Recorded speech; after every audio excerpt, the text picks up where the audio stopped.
সমবেত ভক্তবৃন্দে চরণে আমার কোটি কোটি দণ্ডবত প্রণিপাত। সংসার সিন্ধু তরণে হৃদয়ং যদি স্যাৎ সংকীর্তনামৃত রসে রমতে মনশ্চেত প্রেমাম্বুধৌ বিহরণে যদি চিত্তবৃত্তি চৈতন্যচন্দ্র চরণে শরণং প্রয়াতি। সংসার সিন্ধু তরণে হৃদয়ং যদি স্যাৎ, সংসারকে তুলনা করলেন একটি সমুদ্রের সঙ্গে। এই সংসার সমুদ্র পার হবার জন্য কত যোগী কোটি কোটি বৎসর ধরে যোগ সাধন করছে, কত তপস্বী তপস্যা করছে, কত জ্ঞানী জ্ঞান সাধন করছে, কত ব্রহ্মচারী ব্রহ্মচর্য অবলম্বন করেছে, কিন্তু একটা কোটিতে গুটি এই সংসার সমুদ্র পার করে। প্রবোধানন্দ সরস্বতী বলছেন, যদি সত্যিকারের সংসার সমুদ্র পার হবার ইচ্ছা থাকে তাহলে চৈতন্য চন্দ্র চরণে শরণাং। তোমাকে কোনো চেষ্টা করতে হবে না, কিছু করতে হবে না। হে গৌরহরি, আমি আমার দেহ মন প্রাণ গৌরহরি তোমার চরণে অর্পণ করিলাম। তার সমস্ত দায়ভার তিনি গ্রহণ করবেন। গৌরহরি আমার এমন ভক্তবৎসল, বললেন সংসার সমুদ্র পার হবার দায় আমার। একবার যদি গৌরহরির চরণে কেউ শরণ গ্রহণ করে, সংকীর্তনামৃত রসে রমতে মনশ্চেত, যদি মনে হয় হরি সংকীর্তন রসে চিত্তটাকে মাতাবো, আমাদের চিত্ত বিষয়ের রসে মত্ত হয়ে গেছে। এই বিষয়ের রস আমাদেরকে এমন পাগল করে গেছে, আমাদের কাম ক্রোধ লোভ মোহ মদ আশ্চর্য ছটা রিপু নিরন্তর আমাদেরকে পীড়ন প্রদান করছে। এখান থেকে মুক্তির উপায় কি হলো? এখন সংকীর্তন অমৃত রসে রমতে মনশ্চেত, মনকে যদি সংকীর্তন রূপ অমৃত রসে মজিয়ে রাখো, দেখবে কাম ক্রোধ লোভ মোহ মদ আশ্চর্য এই ছটা রিপু আপনা হতে চলে যাবে। এদের কি দুর্দণ্ড প্রতাপ! এই ছটা রিপুর এত শক্তি যে বড় বড় মহাযজ্ঞ তারা টলিয়ে দেন, কত সাধু ঋষিকে পর্যন্ত টলিয়ে দিয়েছেন। এত শক্তি সর্বদাই চান এরা বিষয়ের রসে মত্ত রাখতে জীবকে। রূপ রস শব্দগন্ধ স্পর্শ ভোগ করো, পৃথিবীতে এসেছ রূপ রস শব্দগন্ধ স্পর্শ ভোগ করবার জন্যে। তাদেরই প্ররোচনায় জীব অন্ধের মতো বিষয়ের রসে মাতাল হয়েছে। এই বিষয়ের রস থেকে মুক্তি পেতে হলে একমাত্র সংকীর্তন আনন্দে বিভোর থাকতে হবে। আমরা বাড়িতে উঠোনে, আমরা বাড়ির ঘরে মেঝেতে একটা মুড়ি পড়ে আছে, তো দেখবেন একটা পিঁড়ে বারবার গিয়ে মুড়িটা মুড়ে দিচ্ছে। আপনি ছাড়িয়ে দিলেন, আবার এখানে করে পিঁড়েটা মুড়ি কাটিয়ে দিয়ে যতবার ছাড়বেন আমরা যদি ইচ্ছা হয় যে মুড়িটাকে ছাড়াবো, তাহলে পাশে এক ফোঁটা মধু দিলেন, দেখবেন আর মুড়িটা ওই পিঁপড়েটা গিয়ে মধুটা খাবে আর পিঁপড়ে মুখ দেবে না। ঠিক তেমনি আর কি বিষয়ের রস আর সংকীর্তন উপমৃত রস যদি পাশাপাশি থাকে, আমাদের মন তো বিষয়ের রসে মত্ত, কিন্তু যদি একবার সংকীর্তন রসামৃতের আস্বাদন পাওয়া যায়, আপনি বিষয়ের রস দূর হয়ে তার চেষ্টা করতে হবে। সংকীর্তনামৃত রসে রমতে মনশ্চেত প্রেমাম্বুধৌ বিহরণে যদি চিত্তবৃত্তি। অম্বুধি মানে সমুদ্র, অম্বুধৌ মানে সপ্তমীতে, অম্বুধ মানে সমুদ্রে, প্রেম সমুদ্রে যদি বিচরণ করতে ইচ্ছা হয়, সাঁতার কাটবো প্রেম সমুদ্রে। অপার আনন্দে সাঁতার কাটবো কোথায়? না প্রেম সমুদ্রে। তাহলে গৌরহরির চরণে শরণ গ্রহণ। সেই গৌরহরি চলেছেন দক্ষিণ দেশে, চলেছেন কি গান করতে করতে? কৃষ্ণ কেশব কৃষ্ণ কেশব কৃষ্ণ কেশব পাহি মাং, রাম রাঘব রাম রাঘব রাম রাঘব রক্ষ মাং। কৃষ্ণ কেশব কৃষ্ণ কেশব কৃষ্ণ কেশব পাহি মাং, রাম রাঘব রাম রাঘব রাম রাঘব রক্ষ মাং। হরিহরায় নম কৃষ্ণ যাদবায় নম যাদবায় মাধবায় কেশবায় নম। দুটি বাহু তুলে সোনার গৌর নেচে নেচে যাচ্ছেন দক্ষিণ দেশে। কি অপূর্ব রূপ! রূপের জ্যোতিতে 10 দিক আলোকিত উদ্ভাসিত। ছুটে আসছেন স্বর্গের দেবতা, আজ মর্তের ধূলি মলিন পৃথিবীতে নেমে এসেছে। আর যদি ভাগ্য থাকে দেখ একবার আমার গৌর হরির এমন অপূর্ব নৃত্য। দুটি বাহু তুলে হরে কৃষ্ণ বলে নৃত্য করতে করতে চলেছেন। দক্ষিণ মথুরায় এসে রাম ভক্ত, আগের দিন বলেছি, রাম ভক্ত বিপ্রকে সান্ত্বনা দান করলেন। সীতা মাকে হরণ করেছে রাবণ, রাবণ সীতারঙ্গ স্পর্শ করেছে, এটা মনে করলে উঠে আর আহার গ্রহণ করতে পারছেন না।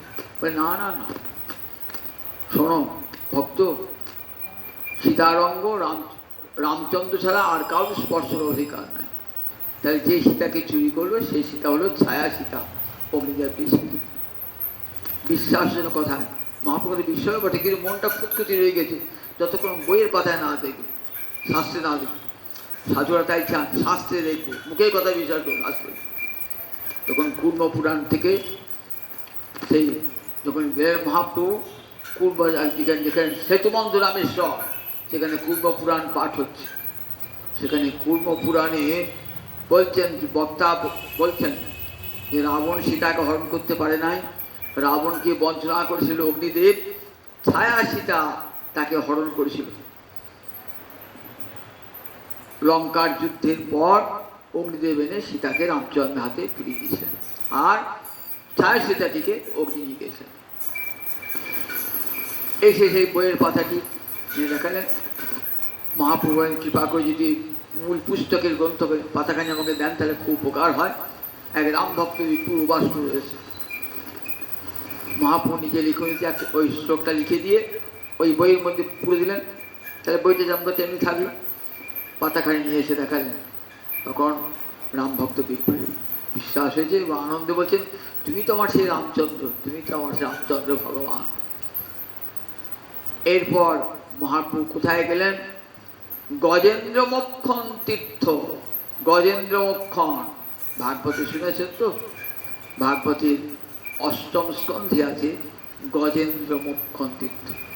গজেন্দ্র মোক্ষণের কথা, যেখানে গজেন্দ্র মোক্ষণ হয়েছিল সেই জায়গাটার নাম গজেন্দ্র মোক্ষণ তীর্থ। গজেন্দ্র কে ছিলেন? গজেন্দ্র ছিলেন ইন্দ্রদুম্ন রাজা, মালব দেশের রাজা ইন্দ্রদুম্ন, পরম হরিভক্ত, কুলাচরাশ্রমী হরিভজনে মাতোয়ারা মত্ত হয়েছে রাজা। কে এসেছেন? অগস্ত্য ঋষি এসেছেন। অগস্ত্য ঋষি এলেন তো রাজা তখন ধ্যানে বিভোর, বৈষ্ণবকে দেখেও দেখতে পেলেন না, এমনই ধ্যানমগ্ন। অগস্ত্য ঋষি ভাবল যে রাজা ধ্যানে বসে আছে না সত্যিকার আমাদের দিকে উপেক্ষা করল। অগস্ত্য ঋষি অভিশাপ দিলেন, বলে তং হস্তি মূর্খ ভব, তুই হাতির মতো মূর্খ হয়ে জন্মা। রাজা, এত বড় সাম্রাজ্যের রাজা হয়েছিস কিন্তু বুদ্ধি নাই। হরিভজনকালে যদি কোনো হরিভক্ত আসে তাহলে হরিভজন পরিত্যাগ করে হরিভক্তকে আদর করতে হয়। শাস্ত্রে পড়েছি নাই, মদ ভক্ত পূজাপ্যধিকা, আমার ভক্তের পূজা আমার চেয়েও বড়। এটা জেনেও আমাকে অবজ্ঞা করলি, উপেক্ষা করলি। হাতির চেহারাটা বিরাট কিন্তু বুদ্ধি ঘর শূন্য, তেমনি বিরাট রাজা হয়েছ, তোমার বুদ্ধিটা শূন্য। তাই তং হস্তি মূর্খ ভাব, পরের জন্মে তুই হাতি হয়ে জন্মাবি।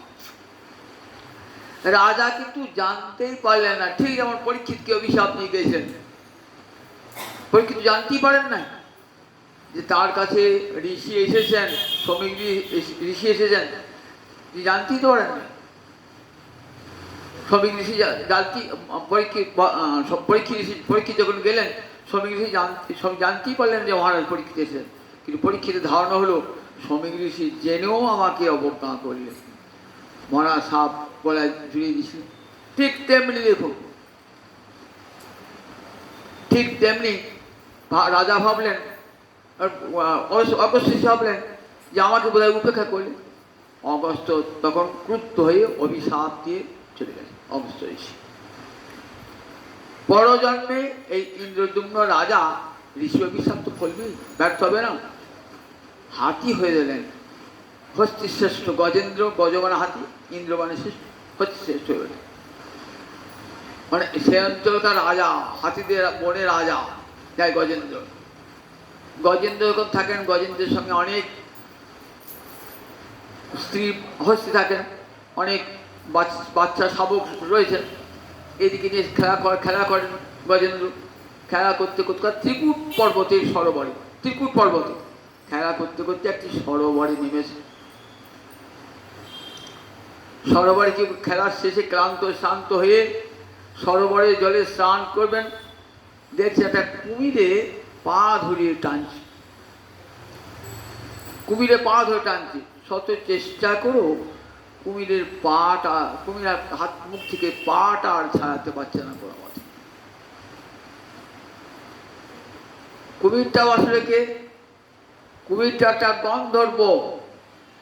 সে কি করেছিল না, দেবল ঋষি, কুমিরটা একটি গন্ধর্ব, সে দেবল ঋষি স্নান করতে নেমেছে তো, আর এই গন্ধর্বটা জলে নেমে স্নান করতে করতে জলে ডুব দিয়ে কুমিরের মতো পাটা ধরেছে দেবল ঋষি। দেবল ঋষি বলছে, দেখো আমার সঙ্গে মজা করো না, আমার পাটা ছেড়ে দাও, এখনো বলছি পাটা ছেড়ে দাও, কিন্তু গন্ধর্ব ছাড়ছে না, মজা করছে ঋষির পাটা ধরে। বললে তুই কুম্ভীর হয়ে জন্মাবি পরজন্মে, আমার পা ধরে টানলি। তখন কুম্ভীর বুঝতে পেরেছে ঋষি তো, ঋষি অভিশাপ করল। কুম্ভীরটা উঠে এসে ঋষির কাছে ক্ষমা চাইছেন, বললেন হরি অবতারে হরি অবতারে গজেন্দ্র আসবেন, গজেন্দ্রকে রক্ষা করবার জন্য স্বয়ং ভগবান শ্রীহরি আসবেন, তখন সে হরি অবতারে তুই মুক্তি লাভ করিস। দেবল ঋষির অভিশাপে ওই হুহু নামে গন্ধর্বটা ওই জলের তলায় কুমির হয়, ওর নাম হুহু, জলের তলায়। সেই কুমিরটা এখন গজেন্দ্র চরণটা ধরে টানছে, গজেন্দ্র চরণ। গজেন্দ্র শত চেষ্টা করলো, 5000 বছর যুদ্ধ চললো, পঞ্চবর্ষ সহস্রায়। বুঝলাম, হাতির তো আর জলের শক্তি দেখাতে পারে না, স্থলে দেখাতে পারে, আর কুমির জলের শক্তি দেখায়, কিছুতেই শত চেষ্টা করে পারছে না।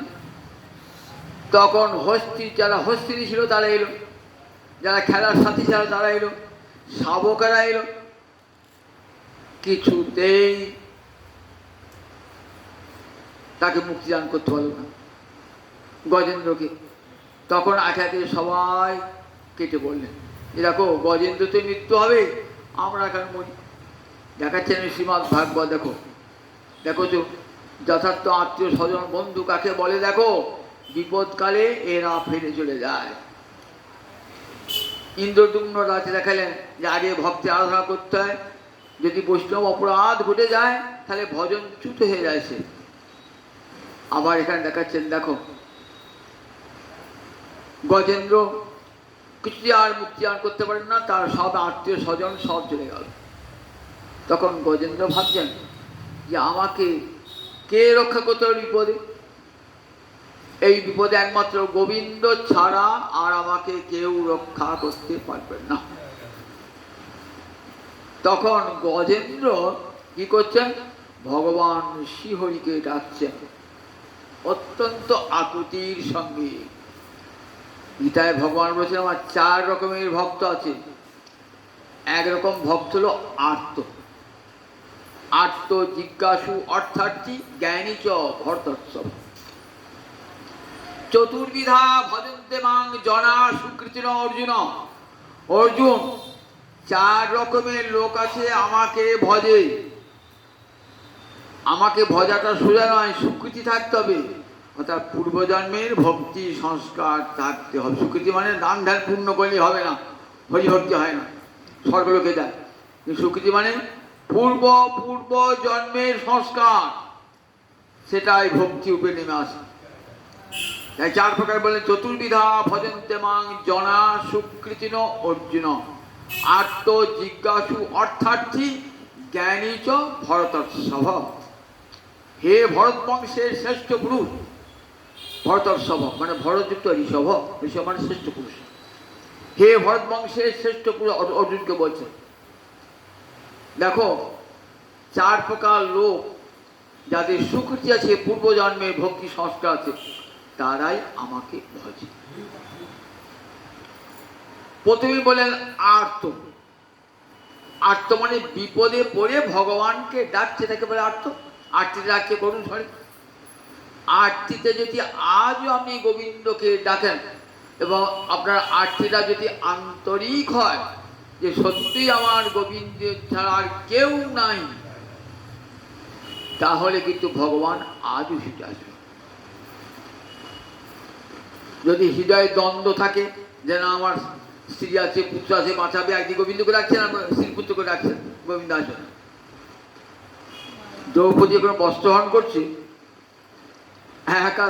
এক হাতে নিজেকে কাপড় ধরে আছে আর এক হাতে ভগবানকে ডাকছে। ভগবান আসছেন না, নিজের চেষ্টা করছেন তো আসছেন না। যে দুটো হাত ছেড়ে দিলে অসহায়, তখন গোবিন্দ ছুটে চলে। তাই যতক্ষণ দ্বিধাদ্বন্দ্ব থাকবে, সংশয় থাকবে, তখন আসবেন না। তার গোবিন্দের উপর পুরোপুরি নির্ভরতা নাই তো। পুরোপুরি নির্ভরতা যখন আসবে, নিশ্চয়তা আসবে যে আমার গোবিন্দ ছাড়া আর কেউ নাই সংসারে, তখনই গোবিন্দ ছুটে এসে আত্মভক্তকে রক্ষা করে। দেখুন গজেন্দ্রকে যেমন দ্রৌপদীকে রক্ষা করছেন, তেমনি করে আজ গজেন্দ্র ডাকছেন ভগবান।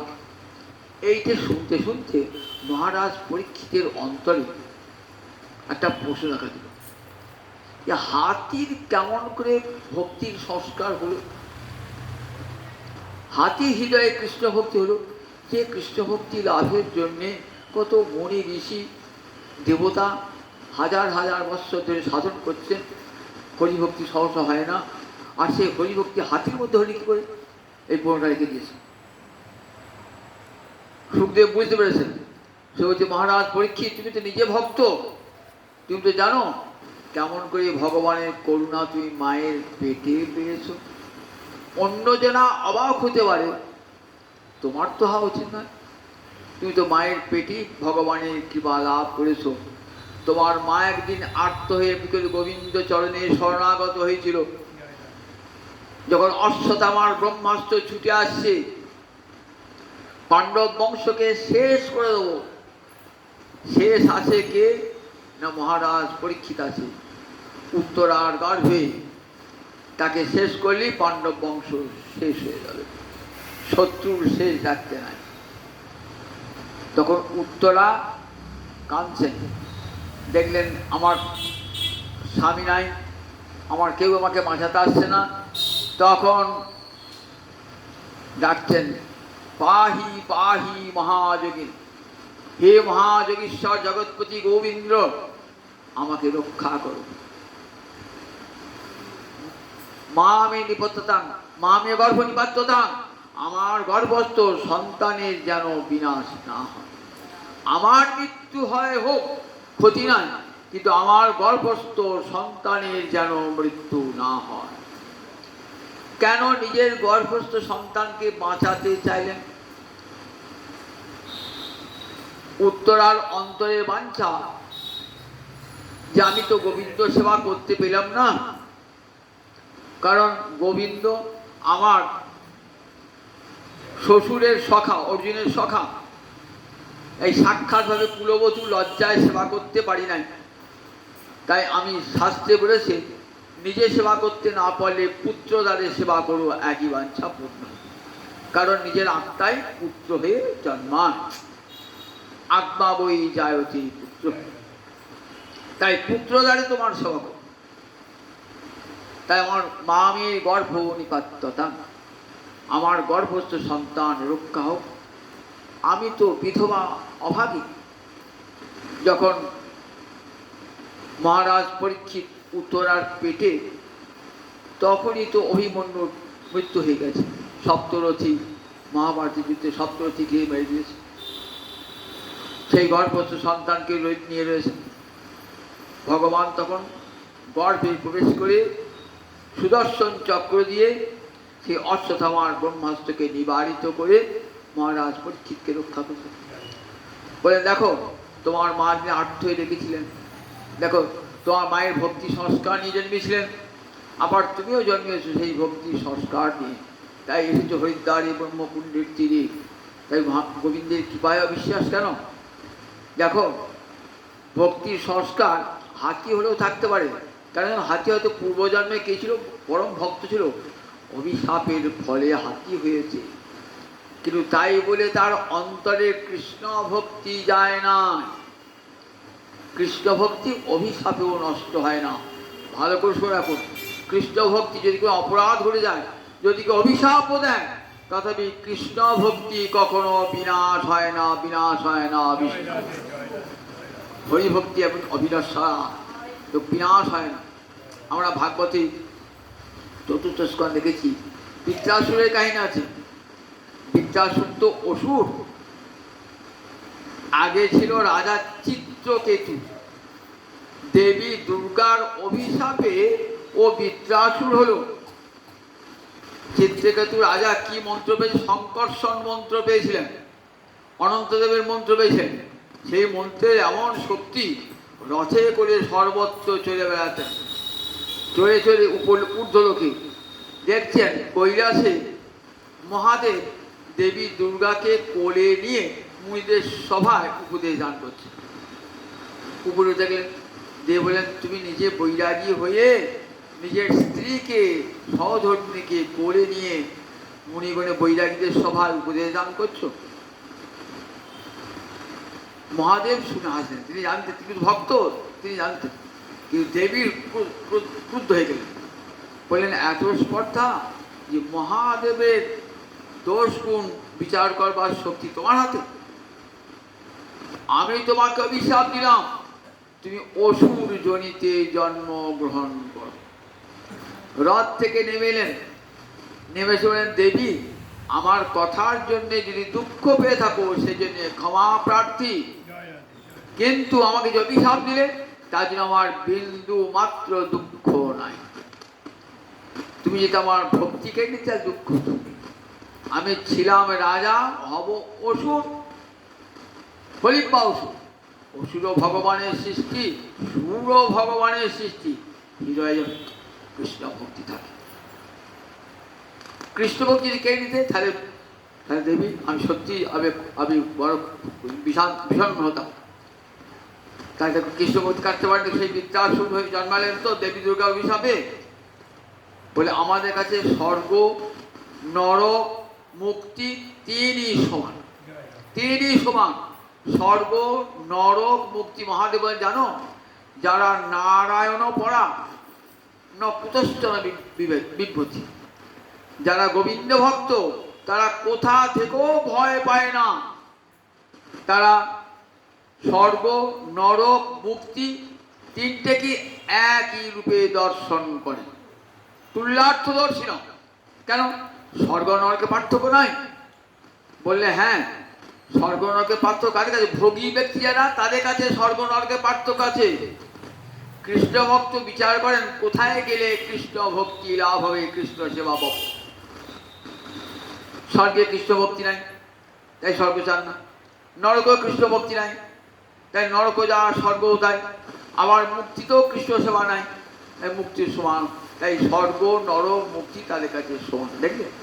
আর কৃষ্ণ ভক্ত কোথাও ভয় পান না, অভিশাপের ভয়ও তাদের থাকে না। এই বৃত্রাসুর, এই চিত্রকেতু রাজা পরজন্মে বৃত্রাসুর হয়ে, বৃত্রাসুর হয়ে বৃত্রাসুরকে তো কেউ হত্যা করতে পারছে না। তখন দেবরাজ ইন্দ্র দধিচি মুনির কাছে গেলেন। ব্রহ্মা বললেন, একমাত্র দধিচির অস্থি দিয়ে যদি বজ্র নির্মাণ করা যায় তবেই ওই বৃত্রাসুরকে বধ করা যাবে, নইলে অন্য কোনো উপায়ে বৃত্রাসুরকে বধ করা যাবে না। দধিচির মুনি কঠোর তপস্যায় রত হয়েছেন। দেবতারা গিয়ে উপস্থিত। কি চাও তোমরা? বললেন, বৃত্রাসুর অত্যাচারে স্বর্গে সমস্ত দেবতারা স্বর্গভ্রষ্ট হয়েছে, যাতে বৃত্রাসুরকে হত্যা করা যায় তার উপায় বলে দিন। একমাত্র আপনি যদি দেহত্যাগ করেন, আপনার সেই অস্থি দিয়ে অস্ত্র তৈরি করে আমরা বৃত্রাসুরকে হত্যা করব। বলে ঠিক আছে, দেবতাদের সেবায় লাগবে দেহটা, আমি দেহ দান করছি। দধিচির অস্থি দিয়ে বজ্র নির্মাণ করেছেন দেবরাজ ইন্দ্র। এইবার দেবরাজ ইন্দ্র এসেছেন, দেখি বৃত্রাসুর, এইবার দেখি তুমি কেমন বেঁচে থাকো দেখি। বৃত্রাসুরও নিজের বুকটা বেঁচে দিয়েছেন, জানছেন এবার আমার মৃত্যু হবে অবধারিত। বলছে, শোনো ইন্দ্র, আমার মৃত্যুতে এতটুকু দুঃখ নাই, আমি বুক পেতে দিলাম, তুই বজ্র নিক্ষেপ করো, আমাকে একটু সময় দাও, শুধু আমি আমার আরাধ্য দেবতা ভগবান শ্রীহরিকে তার চরণ কোমল একবার দর্শন করতে করতে প্রাণ পরিত্যাগ করব। শ্রীহরির কাছে প্রার্থনা জানাচ্ছেন, হে গোবিন্দ, আমার এই দেহটা তো চলেই যাবে, প্রভু তোমার চরণ সেবার জন্য আমার মনটা ব্যাকুল হয়ে রয়েছে, আমার এই দেহ চলে যাওয়ার পর যেন তোমার চরণ সেবা প্রাপ্তি ঘটে। কিরকম আকুল? অজাতপক্ষ শাবক, পাখির ছানা, পাখা গজায় নাই, কোথায় থাকে? পাখির বাসায় থাকে। মা বাবা দুজন সন্ধ্যা সকাল বেরিয়ে পড়ে, খাবার সংগ্রহ করে সন্ধ্যেবেলা আসে, ক্ষুধা পেয়ে যায়, শাবক তো, তখন তারা কিচিমিচি করে, একবারে বাসা থেকে দেখে কোথায় বাবা মা আসছে কিনা, কিচিমি করে। বললেন, পাখির শাবক যেমন কখন আমার বাবা আসবে মা আসবে বলে আকুল হয়ে থাকে, আমি তেমনি গোবিন্দ চরণ সেবার জন্যে আকুল হয়ে রয়েছি। খোটায় বাঁধা বাছুর, মা গাভী চড়তে গিয়ে বনে চড়তে গিয়েছে, বাছুরগুলো বাঁধা থাকে বাড়িতে। যখন সন্ধ্যাবেলায় গাভীগুলো ফিরে আসে, তখন দেখবেন বাছুরগুলো কেমন ছটফট করে, একবার দড়া ছিঁড়বে ছুটে যেন। বলছে, খোটায় বাঁধা বাছুর যেমন জননীর স্তন্য পান করবার জন্য আকুল হয় সন্ধ্যাকালে, আমার হৃদয় আকুল হয়ে তোমার চরণ সেবার জন্য। শেষ দিলেন প্রীতিরসের সেবা। তৃতীয় উদাহরণটি কেমন দিয়ে দেখো। স্বামী গিয়েছে বিদেশে, প্রসিদ্ধ ভর্তিকা পত্নী। স্বামী যার বিদেশে যা তাকে কি বলে? প্রসিদ্ধ ভর্তিকা পত্নী। স্বামী কবে আসবেন দিন গুনছে, আশাপথে যাবি যে আসবেন, আকুল হয়ে চেয়ে থাকেন আশাপথে স্বামী কখন আসবেন বলি।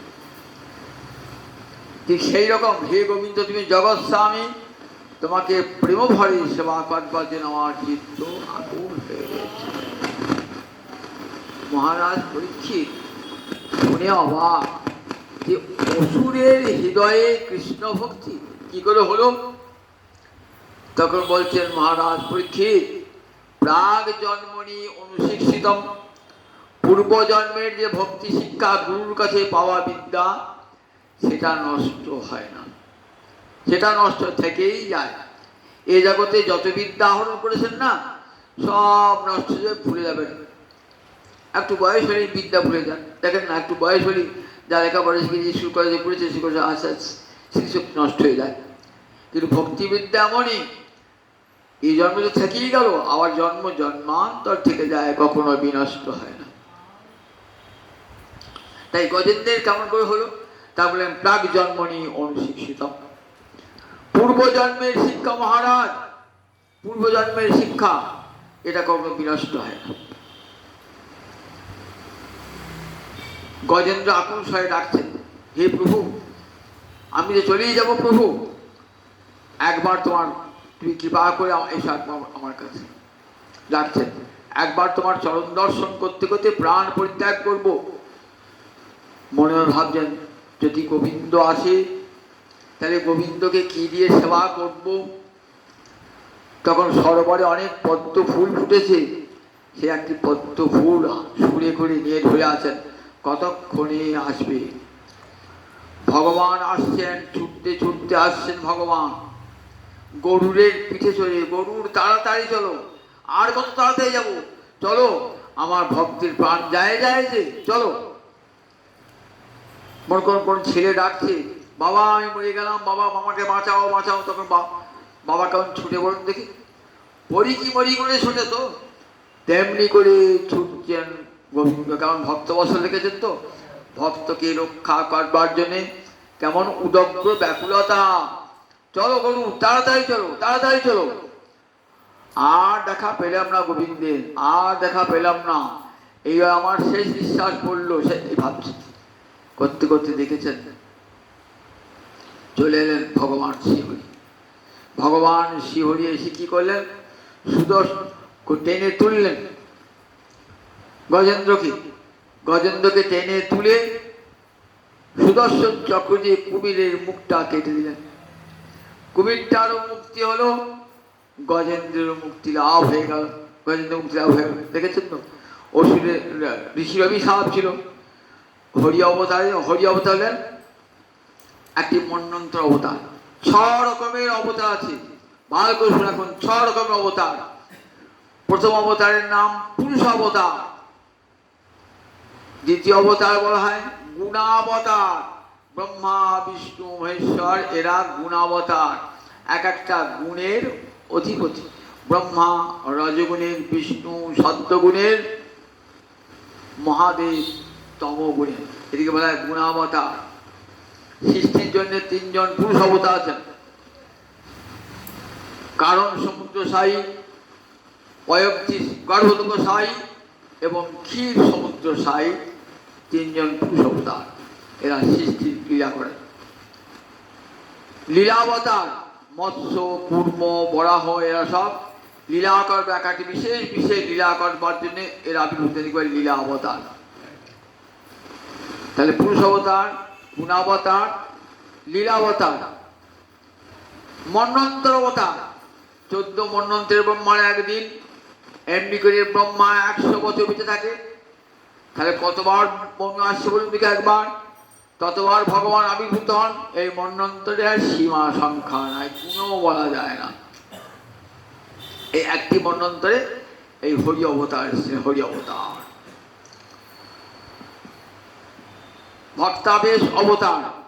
ভক্তাবেশ অবতার কাকে বলে, ভক্তি শক্তির আবেশ হয়, যেমন নারদের মধ্যে, জ্ঞান শক্তির আবেশ ব্যাসদেবের মধ্যে, এদিকে বলে সত্যাবেশ অবতার। ভক্তির আবেশ বা জ্ঞানের আবেশ, জ্ঞান শক্তির আবেশ হলে ভগবানের, তাকে বলে আবেশ অবতার। এবং এই হরি অবতার হলেন মন্বন্তর অবতার। এসে কি করলেন, গজেন্দ্রকে মুক্ত করলেন। গজেন্দ্র মুক্ত হলো, সেই সঙ্গে ওই গন্ধর্ব সেও মুক্তি লাভ করলো। সুন্দর দেহ নিয়ে গোবিন্দকে স্তুতি করে গন্ধর্ব চলে গেলেন। গন্ধর্বলোকে বললেন যাও, গন্ধর্বলোকে গিয়ে ভক্তি অঙ্গ জাগরণ করো, যথা সময়ে বৈকুণ্ঠে পোষাবে। এদিকে গজেন্দ্র মুক্তি পেয়ে গেল, গজেন্দ্র মুক্তি পেয়ে গেল, গজেন্দ্র হাতির মুখ থেকে মুক্তি পেয়ে গেলেন। গজেন্দ্র এবার গোবিন্দ চরণ সেবা প্রাপ্তি হল। গোবিন্দের গোবিন্দ চরণে পুষ্পটি দান করলেন, পদ্ম ফুলটি দান করলেন গোবিন্দকে। গোবিন্দ বলেছেন পত্রং পুষ্পং ফলকদয়ং জবে ভক্তা প্রযচ্ছতি তদহং ভক্তপীতম অস্নামি পূজোদার্পণ। ফুলটি দিয়েছেন পরম আদরে, সেই ফুলটি গোবিন্দ পরম আদরে গ্রহণ করেছেন।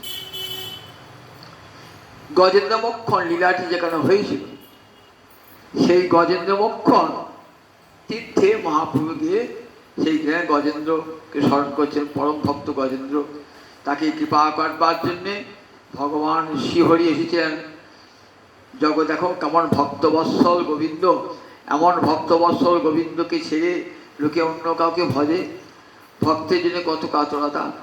মহাপ্রভু নয়ন জলে ভাসছেন আর ওই ভগবানের ভক্ত বাৎসল্য লীলার কথা শ্রবণ করছেন।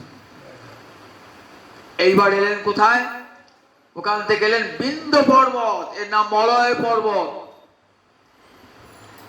শীতকালে বাতাসটা কোন দিক থেকে আসে, উত্তর দিক থেকে, হিমালয় থেকে আসে কনকনে ঠান্ডা বাতাস। আর যে বসন্তকাল পরে তখন কি হয়, মাঘ মাস চলে যায়, তখন কোন দিক থেকে বাতাস আসে, দক্ষিণ থেকে। কোন পর্বতে বাতাস? মলয় পর্বতে। সুখস্পর্শ বাতাস মলয় পর্বতে, বিন্ধ্য পর্বত। সেই বিন্ধ্য পর্বতের গুরুদেব হচ্ছেন অগস্ত্যমুনি। অগস্ত্যমুনি মিত্রা বরুণের পুত্র, একটা কুম্ভ কলসি থেকে জন্মেছিলেন বলে কুম্ভজনী বলা হয়। ঠিক করেছেন আমি দ্বার পরিগ্রহ করবো না, আমি বিবাহ করবো না, কিন্তু একদিন দেখলেন যে তাদের পূর্বপুরুষ তারা কেমন করেছেন না, তারা তাদের স্বর্গপ্রাপ্তি ঘটে নাই, তারা মাথা নিচু করে নরকে ঝুলছে। কেন না, বংশধর না থাকলে পারে, তাদের পিণ্ড না পেলে পারে ঊর্ধ্বলোকে যাওয়া যায় না। পুণ্যাম্ন নরকাত ত্রায়তে ইতি পুত্র, পুণ্যমক নরক থেকে ত্রাণ করে বলে পুত্র বলা হয়। পুত্রার্থে ক্রিয়তে ভার্যা পুত্রপিণ্ডের প্রয়োজনম, পুত্রের জন্য লোকে সংসার করে, কারণ পুত্রপিণ্ড প্রয়োজন, ঊর্ধ্বলোকের গতি হবে না। দেখলে আমার পূর্বপুরুষের গতি হয় না, তখন ঠিক হয় না। পূর্বপুরুষদের গতির পেছনে বংশধরের প্রয়োজন, যাতে পিণ্ড লোভ না হয়, তর্পণ লোভ না হয়, শ্রাদ্ধ লোভ না হয়। সেই জন্যই তো আমাদের সংসার ধর্ম পালন, যাতে পূর্বপুরুষেরা তাদের উদ্ধার লাভ করে। অগস্ত্যজি বিয়ে করলেন, নিজেই কন্যা তৈরি করলেন। জগতের যত সুন্দরী রমণী তাদের অঙ্গ থেকে কিঞ্চিত কিঞ্চিত অংশ নিয়ে অপূর্ব তিলোত্তমা সৃষ্টি করলেন। নাম হলো লোপামুদ্রা। বিদর্ভ রাজকে দান করলেন কন্যাটি, যথাসবে আপনার কাছ থেকে গ্রহণ করুন। এই লোপামুদ্রাকে, যখন লোপামুদ্রা যৌবনকাল প্রাপ্ত হল, তখন অগস্ত্য ঋষি লোপামুদ্রাকে বিবাহ করলেন। লোপামুদ্রা বললেন, লোপামুদ্রাকে সংসার করবেন তো, এবার সংসার করলে সন্তানের প্রয়োজন, তো মিলনের জন্য আহ্বান জানালেন। বললেন, দেখো আমি কিন্তু তোমার এই বলকল বেশি আর আমি সন্ন্যাসিনী বেশি মিলিত হতে পারবো না, তাহলে কেমন রাজকন্যার মতো আমাকে সাজিয়ে দিতে হবে, আবার তুমিও থাকবে ঠিক রাজপুত্রের মতো থাকবে। আমি ভিখারি নিষ্কিঞ্চন কি পাবো? তখন বিভিন্ন রাজার কাছে গেলেন, আমাকে ভিক্ষা দাও কিছু, কেউ রাজি হলেন না। একটা দানব, ইল্লল দানব, ইল্লল দানব দান করলেন প্রচুর অর্থ। সেই অর্থ দিয়ে অলঙ্কার গ্রহণ করে নিজের স্ত্রীকে লোপামুদ্রাকে সাজিয়ে মিলন হলেন। যে সন্তান হলো, সন্তানের নাম হলো ইদমবাহ। পিতার যজ্ঞের জন্য যজ্ঞের কাঠ বহন করতেন বলে তার নাম হলো ইদমবাহ। এই অগস্ত্য ঋষি সন্তান বললেন, তুমি কটি সন্তান চাও? 1000 সন্তান, 100 সন্তান? বললেন, আমার একটি গুণবান পুত্র জন্ম করব। এক পুত্র, গুণবান পুত্র জন্মালে তাকে বংশ উদ্ধার হয়ে যাবে, শতপুত্রের প্রয়োজন নেই। একটি পুত্র জন্মে সন্তান দান করে এইবার অগস্ত্য ঋষি বললে, আমার সংসার শেষ, এইবার সন্ন্যাস গ্রহণ করে গেলেন। কোথায় গেলেন? বিন্ধ্য পর্বতে গেলেন। কেন বিন্ধ্য পর্বতে গেলেন? নারদ এসে বিন্ধ্য পর্বতকে বলছেন, দেখো মেরু পর্বত প্রদক্ষিণ করে সূর্য, চন্দ্র মেরু পর্বত প্রদক্ষিণ করে, তোমাকে তো করে না। নারদের ঝগড়া লাগিয়ে দিয়ে গেলেন। নারদ এসে ঝগড়া লাগিয়ে দিয়ে গেলেন, দেখেছ কেমন হিমালয় মেরু পর্বতে কেমন গুণ দেখেছ, যে স্বয়ং চন্দ্র সূর্য প্রদক্ষিণ করে। বিন্ধ্য পর্বত রাজ সূর্যকে বলে, আমাকে প্রদক্ষিণ করতে হবে যেমন করে মেরু পর্বত করো। বল না, তোমাকে প্রদক্ষিণ করবো না, মেরু পর্বতের শিকড় সব দেবতারা বাস করে, সেখানে আমি তোমাকে করবো না। বলে, ঠিক আছে, তোমার খুব অহংকার হয়েছে তো, দাঁড়াও, তুমি যদি উঠতে হবে তার ব্যবস্থা করছি। বিন্ধ্য পর্বত এত উঁচু হয়েছে না, সূর্যকে ঢেকে দিচ্ছি, উঁচু হতে তো অনেক উঁচু। এ বাবা, সূর্য ঢাকা পড়ে গেলে তোর পৃথিবীর সৃষ্টি শেষ, সূর্য ঢাকা পড়ে পৃথিবী শেষ। তখন দেবতারা এসে কি করবেন? গেলেন অগস্ত্য মুনির কাছে। তোমার তো শিষ্য বিন্ধ্য পর্বত, শিষ্যকে বলো যাতে মাথাটা নিচু করে, নাহলে সূর্য ঢাকা পড়ে যাচ্ছে তো। ঠিক আছে, যাচ্ছি তোমাদের উপকারে যেতে। পয়লা ভাদ্র বার হলেন অগস্ত্য ঋষি। সেখানে পয়লা ভাদ্র কোথায় যেতে নাই, পয়লা ভাদ্র গেলে অগস্ত্য যাত্রা, ভাদ্র মাসে 1 তারিখটা অগস্ত্য যাত্রা। ওদিন গেলে কেউ আর ফিরে আসে না। তা অগস্ট যাত্রা, পয়লা ভাদ্র, ছোড়াকে ভালো করে, পয়লা ভাদ্র কোথাও যাবেন না। পয়লা ভাদ্র অগস্ট ঋষি গেলেন সেই পয়লা ভাদ্র। দেখছেন বিন্দ পর্ব মাথা নত করে গুরুদেবকে প্রণাম করছেন। শোন শিষ্য, আমি যতক্ষণ ফিরে না আসছি ততক্ষণ মাথাটা নিচু করে রাখ। এইবার গেলেন তো গেলেন, আর অগস্ট ঋষি ঘুরে আসেন নাই অশেষী। তাই বিন্দ পর্বত আজও মাথা নিচু করে সূর্যকে আর ঢাকতে পারলেন না। সমুদ্রের নিচে এক প্রকার অসুর থাকতো, তার নাম কালো কেউ অসুর। তারা দিনের বেলায় সমুদ্রের তলা লিখে থাকতো, আর রাত হলে বেরিয়ে পড়তো, দেবতার অত্যাচার করতো। দেবতাদের মহাপুষ্টি করতো, ওরা দিনের বেলায় বেরোয় না, রাতের বেলায় বেরোচ্ছে, কি করে ধরবো? তখন অগস্ট ঋষি বলতাম আমি ব্যবস্থা করছি। এক গন্ডুসে 7টা সমুদ্রের জল, এক গন্ডুসে, আমরা গন্ডুসে গেছেন তো, একটা গন্ডুসে 7টা সমুদ্রের জল শোষণ করলেন। কালোকে অসুর এবার কি সমুদ্র শুকিয়ে গেছো, সেখানে কালোকে অসুরগণকে হত্যা করলেন দেবরাজ। সেই অগস্ত্য ঋষি কোথায় আছেন? বিন্দ পর্বতে অগস্ত্য ঋষি মূর্তি আছে। মহাপ্রভুকে সে অগস্ত্য পরম ভক্ত, হরিভক্ত। এত শক্তি হবে কোথা? ভক্ত ছাড়া, হরিভক্তি ছাড়া এত শক্তি কারো হয়? ভক্তের শক্তি, বৈষ্ণবের শক্তি দেবতাও জানতে পারে না কত শক্তি ধারণ করে, তার শক্তি দেখায় না, কিন্তু কি ভয়ঙ্কর শক্তি। সে অগস্ত্য ঋষিকে বন্দনা করলেন। অগস্ত্য ঋষিকে বন্দনা করে মহাপ্রভু এবার এলেন কোথায়? মহাপ্রভু এলেন মল্লার দেশে। এই মল্লার দেশে একটা সম্প্রদায়, যেন ভট্টমারি সম্প্রদায়। এরা তান্ত্রিক সম্প্রদায়। এদের কাছে সুন্দরী সুন্দরী সব নারী থাকে। এরা যোগী ঋষিকে পথভ্রষ্ট করে দেয়, কোনো সাধু ঋষিকে পথভ্রষ্ট করে দেয়। মহাপুরুষ সঙ্গে কে ছিলেন? কৃষ্ণদাস ব্রাহ্মণ, একে আমরা কালা কৃষ্ণদাস বলি। দক্ষিণ ভবন জাতি কালা কৃষ্ণদাস। রংটা কালো ছিল বলে কালা, কানে কালো ছিল না, রংটা কালো ছিল বলে কালা কৃষ্ণদাস বলতো। প্রভু নিত্যানন্দে পরিগণ নিতাই চাঁদ ছাড়া কিছুই জানতেন না। নিতাই চাঁদ প্রভু এই অনুরোধ রক্ষা করো, এই কৃষ্ণদাস তোমার জলপাত্র বহন করবে, তোমার কৌফিন, তোমার বহিবার গ্রহণ করে দাও। সেই কালা কৃষ্ণদাস দেখো, এখানে যখন মহাপ্রভু ছিলেন না, ঠিক সেই অবসরেতে এই ভট্টমাইরা একটা সুন্দরী রমণীকে নিয়ে এসে বলে, দেখো এই সুন্দরী রমণীকে পাবা, আমাদের আশ্রমে যাও। কালা কৃষ্ণদাস সুন্দর যুবক, হঠাৎ স্ত্রীধন দেখে হঠাৎ চিত্তটা লুপ্ত হয়ে গেছে, চলে গেলেন। মহাপ্রভু এসে দেখছেন কালা কৃষ্ণ কোথায় গেল। অনুসন্ধানে জানলেন ওই ভট্টমারি সম্প্রদায় ওই কালা কৃষ্ণদাসকে চুরি করে নিয়ে গেছে। নিশ্চয়ই স্ত্রীধন দেখিয়ে, যুবক তো দাঁড় পরি করে নাই। মহাপ্রভু গেলেন, বলে আমার লোককে তোমার নিয়ে এসে, তোমরা সন্ন্যাসী, আমিও সন্ন্যাসী। একজন সন্ন্যাসী সেবককে আর ওই সন্ন্যাসী হরণ করে। তখন ভট্টমারি সম্প্রদায়রা চলে এলেন একবার ঢাল তলোয়ার নিয়ে মহাপ্রভুর অঙ্গে আঘাত করবে। কিন্তু কি আশ্চর্য, মহাপ্রভুর এক দৃষ্টিপাতে অস্ত্রগুলো সব যারা অস্ত্র ধরে আছেন তাদের ঘাড়ি পড়তে লাগলো। সমস্ত ভট্টমারি সম্প্রদায় ছিন্ন বিচ্ছিন্ন বাঁচা করে পাই গেলেন। ভগবান কেশ মুঠি ধরে, চুলের মুঠি ধরে কালা কৃষ্ণদাসকে দিয়ে এলেন। কালা কৃষ্ণদাস কিন্তু সত্যি কামিনী কাঞ্চন রূপধন জগৎকে শিক্ষা দিচ্ছিল মহাপ্রকাশটা লীলার মাধ্যমে। দেখো কামিনী কাঞ্চন এমনই না, যত বড় সিদ্ধ সাধক হও না কেন, যে কোনো মুহূর্তে পতন ঘটিয়ে দিতে পারে, যে কোনো মুহূর্তে। কালা কৃষ্ণদাসকে দিয়ে এই শিক্ষাটা দান করলেন যে দেখো যে কোনো মুহূর্তে তোমার কামিনী কাঞ্চন যে কোনো মুহূর্তে তোমার পতন ঘটিয়ে দিতে পারে। এই কালা কৃষ্ণদাস বন্ধ আকাই হাটের কালা কৃষ্ণদাস, বৈষ্ণব বন্ধনে আছে বন্ধ আকাই হাটের কালা কৃষ্ণদাস।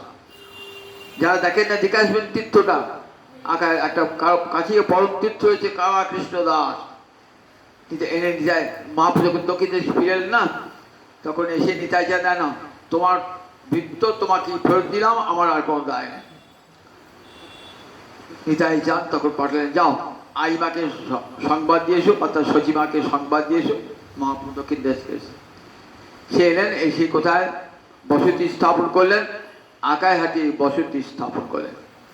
এখানে এসে দ্বার পরিগ্রহ করেছিলেন। দুবার দুটি স্ত্রী ছিল, একটি তার অংশ, একটি তার পরিবারের অংশ চলে যান পূর্ববঙ্গে, আর একটি এবঙ্গে। এই আকাইহাটে দেখবেন নুপুর কুণ্ড আছে, নুপুর কুণ্ড, ছোট্ট একটা কুণ্ড মানে সরোবর, ছোট্ট একটা ডোবার মতন, আপনার সরোবর নেই, ডোবা। কি করে হয়েছিল বলুন দেখি? অভিরাম, যিনি ব্রজের শ্রীরাম ছিলেন না, গৌলিয়া তিনি অভিরাম। অভিরাম ভয়ঙ্কর শক্তিশালী ছিল। অভিরাম হুগলি খানাকুলে তার শ্রীপাঠ, হুগলি যার খানাকুল তার শ্রীপাঠ। সেই অভিরাম তার একটা জয়মঙ্গল চাবুক থাকতো, দেখতেন চাবুকটা পিটিয়ে যে আমার গৌর পরিকর বটে কিনা, গোবিন্দের পরিকর বটে কিনা। সর্ব যেখানে যেখানে গৌরগণ জন্মিয়েছেন, সত্যিকারে গৌরগণ না মিথ্যা করে পরিচয় দিচ্ছে, এই বলে তিনি যেখানে যেতেন কি করতেন? প্রণাম করতেন। প্রণাম করে যদি সঙ্গে সঙ্গে মৃত্যু হয়ে যেত, জানতেন এই গৌর পরিকর নয়। শালগ্রাম শিলাকে প্রণাম করতেন, যদি শালগ্রাম শিলা ফেটে যেত, জানতেন শালগ্রাম শিলা নয়। কাজী অভিরামকে দেখে সবাই লুকুতেন ভয়ে, বাবা প্রণাম করবে আর মৃত্যু হয়ে যাবে, প্রণাম করে মৃত্যু হয়ে যাবে। মা গঙ্গা, নিত্যানন্দ কন্যা মা গঙ্গার কাছে গেলেন, লুকিয়ে জাহ্নবী লুকিয়ে রেখে দিয়েছেন, এখনই অভিরামের প্রণামে যদি আমার মেয়েটি মরে যায়। মা গঙ্গা জানতে পেরেছেন যে অভিরাম এসেছে, 5 বছরের বালিকা নাচতে নাচতে ছুটে এসেছেন। অভিরাম প্রণাম করলেন, অভিরামকে 12টা মূর্তিতে দেখা দিলেন। মা গঙ্গা প্রণাম করে চলে গেলেন। এমনি করে গিয়েছেন কোথায়? শ্রীখণ্ড একটি মহাতীর্থ, এখানে নরহরি সরকার, রাধারানী সখী, মধুমতী সখী নরহরি সরকার উদ্ভাবিত হয়েছেন। আর ব্রজের মধুমঙ্গল বা বৃন্দা দেবী হলেন মুকুন্দ। সেই মুকুন্দের পুত্রের নাম ছিল রঘুনন্দন। রঘুনন্দন মহাপ্রভুর মানস পুত্র, কৃপা করেছিলেন রঘুনন্দনের জন্ম হবে। ব্রজলীলা যিনি ছিলেন মদন, সেই মদন হয়ে এলেন অপ্রাকৃত মদন, রঘুনন্দন রূপে আবির্ভূত হলেন শ্রীখণ্ডে। যখন 5 বছরের বালক, তখন এসেছেন মুকুন্দ লুকিয়ে রেখে দিয়েছেন। মুকুন্দের সন্তান তো লুকিয়ে রেখেছে, সন্তানটি যদি অভিরামের প্রণামে মরে যায়। জানতে পেরেছে রঘুনন্দন অভিরাম এসেছে, অভিরাম এলেন নাচতে নাচতে। আর এমন নৃত্য, দুজনাতে নৃত্য করতে করতে করতে করতে কোথায় এলেন? নৃত্য করতে করতে একবারে আকাইহাটের কাছে এসেছেন। কোথায় শ্রীখণ্ড, কোথায় আকাইহাট। নৃত্য জানে গৌ নাম কীর্তনে মাতোয়ারা এসে নুপুরটার সময় খসে পড়ল। খসে পড়ে সেই জায়গাটি সবাই মাটিতে আরম্ভ করলো, নুপুর খসে পড়েছে, একটা সরোবর হয়ে গেল, নাম হয়ে গেল নুপুর কুণ্ড। আজ আছে দেখবেন নুপুর কুণ্ড। আর নুপুরটি রেগে গেল এই কালাকৃষ্ণ দাসের কাছে। শোনা যায় নুপুরটি কালাকৃষ্ণ দাসে আর কবি বলে একটি জায়গা, সেখানে নাকি ওই নুপুরটি রক্ষিত আছে। এখন আর দেখতে পাই না, কেউ বলে না এখন আর নাই। যাই হোক, এখন কালাকৃষ্ণ দাসের পাঠটি এখন সেখানে রয়েছেন। রাধা বল্লভ না রাধা গোপীনাথ বটে উপাস্য দেবতা। এখনো উৎসব হয় কালাকৃষ্ণ দাসে, এই ফাল্গুন মাসে উৎসব হয় কালাকৃষ্ণ দাসে, দেখে আসবে আর মহাতীর্থ। এই কালাকৃষ্ণ দাস এসে দিলেন মহাপ্রভু নিতাই চাঁদকে, তোমার দেওয়া বৃত্ত তোমাকে ফিরিয়ে দিলাম। এমনি করে মহাপ্রভু একা একে সমস্ত তীর্থ ভ্রমণ করছে। আস্তে আস্তে ধীরে ধীরে দক্ষিণে কত তীর্থ ভ্রমণ করেছিলেন মহাপ্রভু, তার সীমা সংখ্যা নয়। সব তো বলতে পারবো না। প্রধান প্রধান তীর্থগুলি আপনাদেরকে শোনালাম, আবার পরের দিন শোনাবো যেগুলি বাকি থাকলে তীর্থ। আজকে 8টা বেজে গেছে, এবার ঠাকুরের আয়ুষ হবে, আবার আগামী দিন শোনাবো তীর্থের কথা। মঙ্গলবার দিন জন্মাষ্টমী মনে রাখবেন, সোমবার দিন জন্মাষ্টমী হবে না, কারণ সপ্তমীর স্পর্শ আছে। সূর্যোদয়ের পরে অষ্টমী লাগছে, 8টায় অষ্টমী লাগছে, কাজে ওই দিন সপ্তমী বিদ্যা। সপ্তমী বিদ্যা হলে আর সেই অষ্টমীটা হয় না। এর মঙ্গলবার দিন জন্মাষ্টমী, আপনারা যারা জন্মাষ্টমী পালন করবেন মঙ্গলবার দিন। জয় নিতাই, জয় নিতাই।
জয় রাধে